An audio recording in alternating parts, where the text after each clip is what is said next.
entah apa motivasinya, terus mengadakan kegiatan safari politik, mengkampanyekan diri sebagai calon presiden, begitu lah ya. Padahal nasibnya sangat-sangat belum jelas apakah akan menjadi calon betulan, calon resmi atau tidak, calon presiden 2024. Ini ramai sekali, karena kita tahu sama-sama ketika Nasdem kemarin mendeklarasikan Anies Rashid Baswedan sebagai jagoannya di Pilpres 2024, maka berbondong-bondong masyarakat meminta untuk pemerintah meresapel, mengganti, mencopot menteri-menteri dari Partai Nasdem. Kenapa? Karena setelah kemudian Nasdem mencapreskan atau menjagokan Anies ya, kemudian muncullah para tokoh elit-elit Nasdem yang mulai berseberangan dengan pemerintah. Bahkan ada politisi Nasdem yang mengatakan bahwa Anies itu adalah antitesa Presiden Jokowi. Ini kan benar-benar seolah ingin melawan gitu loh, bertentangan. Ya meskipun Surya Paloh itu ngomong, kita akan setia kepada pemerintahan, kepada Presiden Jokowi sampai 2024 nanti. Tetapi publik tetap meminta untuk Presiden Jokowi tegas, bahkan meresapel, mengganti menteri-menteri yang dari Nasdem. Lah iya, wong belum didaftarkan ke KPU kok sudah kampanye safari politik mutar-muter ke sana kemari. Maka pantas saja kalau kemudian sejumlah provinsi, sejumlah wilayah menolak acara safari Capres Anies Baswedan ini. Karena memang akan menjadi masalah, berpotensi menimbulkan masalah.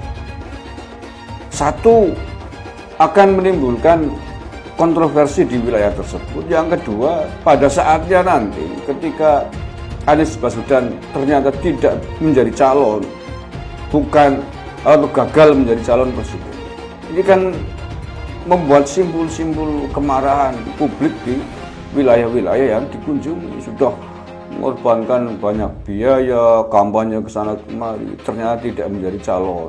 Coba bisa dibayangkan, sudah izin tempat tapi dipaksa untuk ganti tempat. Itu bukan perkara gampang. Iya. Kalau melihat statement-statement elit-elit Nasdem yang lain, tentu cukup marah pastinya. Betul. Ini adalah satu hajatan besar dari satu lokasi yang sebenarnya sudah dianggap fix dan firm, tapi harus direlokasi dengan alasan apapun. Nah, yang kita harapkan sebenarnya dari Gus Coy hari ini itu bicara sesuatu yang off the record, betul, wacana elit dan orang nggak tahu siapa sih sebenarnya yang mengganggu. Karena off the record jadi nggak boleh dibuka. Karena makanya juga off.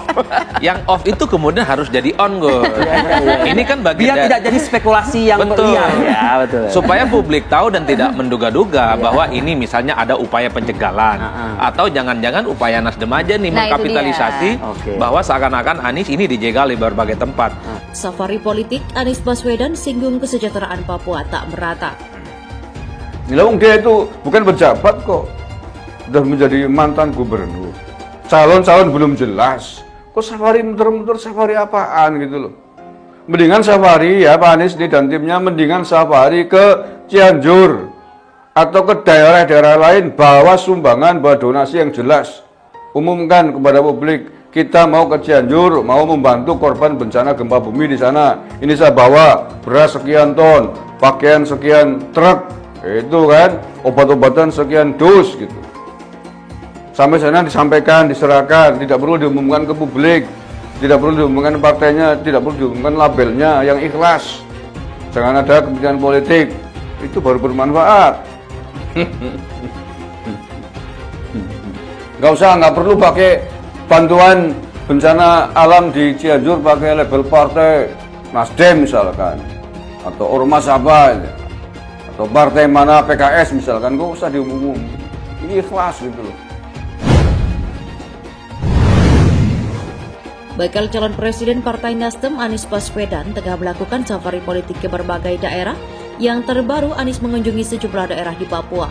Selain itu, mantan Gubernur DKI Jakarta itu juga menghadiri perayaan Natal Nasional Partai Nasdem di Auditorium Universitas Cendrawasih, Papua pada hari Kamis. Anies pun menyinggung soal tidak meratanya kesejahteraan masyarakat Papua. Bahkan dia menyampaikan bahwa dana otonomi khusus atau OTSUS tidak dirasakan manfaatnya oleh masyarakat Papua. Terus ada yang cerita, kami punya anggaran khusus untuk otonomi, tapi kami tidak merasakannya. Kemarin di Papua, kami ini pulau yang kayanya luar biasa dalam hal mineral. Tetapi anak-anak kami tak bersekolah.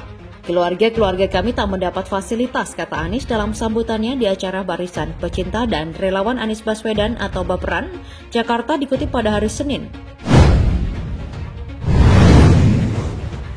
Sementara kata Anies di Jakarta, meskipun banyak permasalahan, namun fasilitas pendidikan, fasilitas kesehatan tersedia, bahkan di Jakarta memiliki 194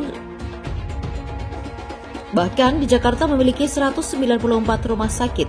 Hingga dia pun menyebut apa yang telah dia lakukan dan berikan selama menjabat menjadi Gubernur DKI Jakarta akan ditawarkan ke ranah nasional saat dirinya terpilih menjadi Presiden 2024. Jadi makin kami keliling, makin merasakan bahwa yang harus kita perjuangkan adalah yang kemarin kita perjuangkan di Jakarta, menghadirkan keadilan sosial bagi seluruh rakyat Indonesia, tandas Anies.